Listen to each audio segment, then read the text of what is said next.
On va pas se mentir, la plupart du temps, quand je pense à ma scène ou mes scènes préférées dans les animes, c'est souvent des moments grandioses, des grandes batailles, des événements marquants pour l'histoire et le monde dans lequel ça se produit. Mais parfois, c'est juste une conversation entre deux personnages, ou même juste un simple moment de silence. Eh bien l'anime dont on va parler aujourd'hui est fait de ce genre de moments. Et comme tu l'as vu dans le titre, il y a même un lien avec le studio Ghibli, et même un lien très fort. Petit bonus, il y a même une petite connexion avec Your Name. Avant d'entrer dans les détails, de quoi est-ce qu'on va parler exactement? Eh bien, il y a plus de 100 ans sortait la nouvelle Anne et la maison au pignon vert. Pour info, c'est ça, un pignon. C'est l'histoire d'une famille qui se faisait une joie de rencontrer le petit garçon qu'ils venaient d'adopter. Ils s'imaginaient déjà l'éduquer et en faire un garçon modèle.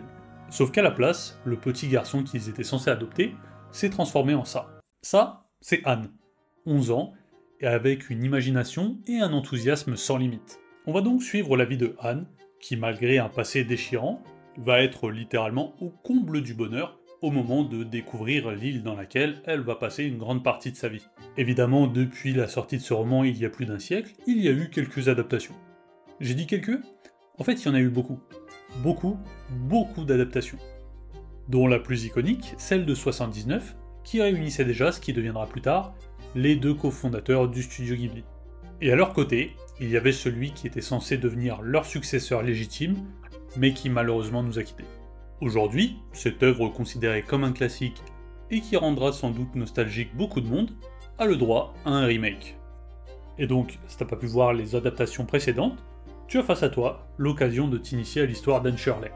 Et en plus de ça, de découvrir l'histoire qui a nourri la naissance du studio Ghibli.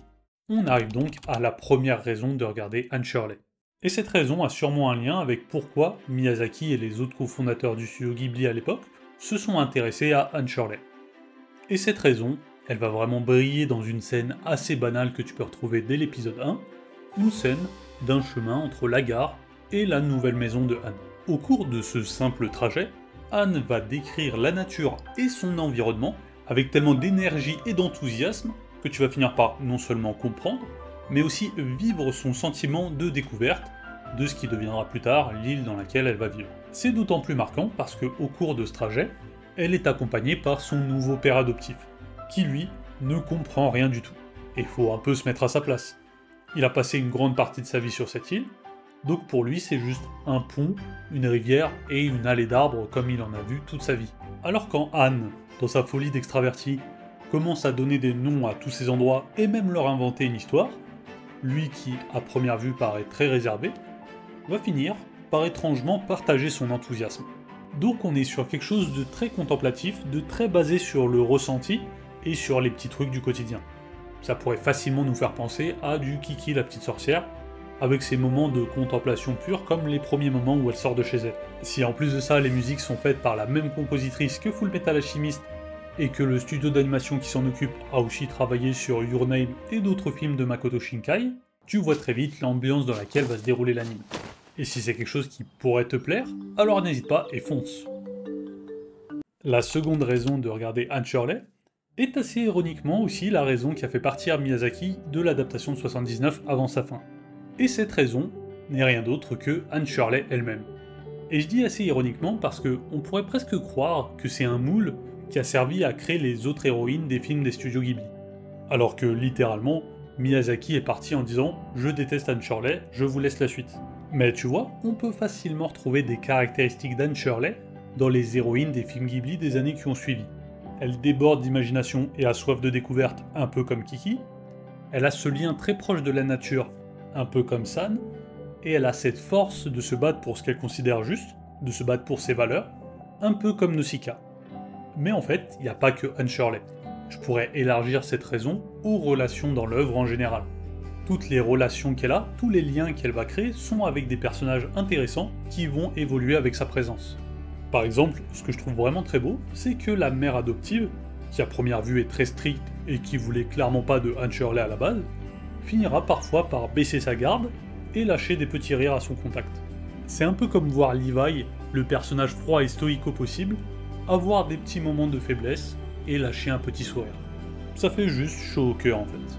Alors si t'es du genre à aimer les dynamiques entre les personnages et à aimer les voir grandir et évoluer au cours du récit, je pense que tu tiens là une raison de regarder Anne Shirley. La troisième raison de regarder Anne Shirley se trouve dans le fait que c'est pas un hasard si on a encore une adaptation de cette œuvre.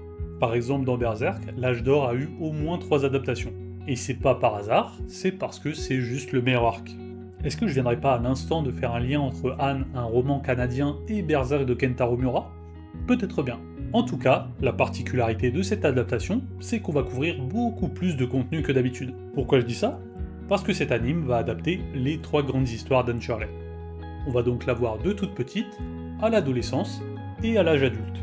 Et tout ça en 24 épisodes. Donc c'est pratique si t'as pas envie de regarder la 50aine d'épisodes de l'adaptation de 79, mais aussi, ça peut te donner un point de vue global de l'histoire d'Anne, et si t'as envie, voir l'adaptation de 79 pour voir comment se sont débrouillés les cofondateurs de Ghibli à l'époque.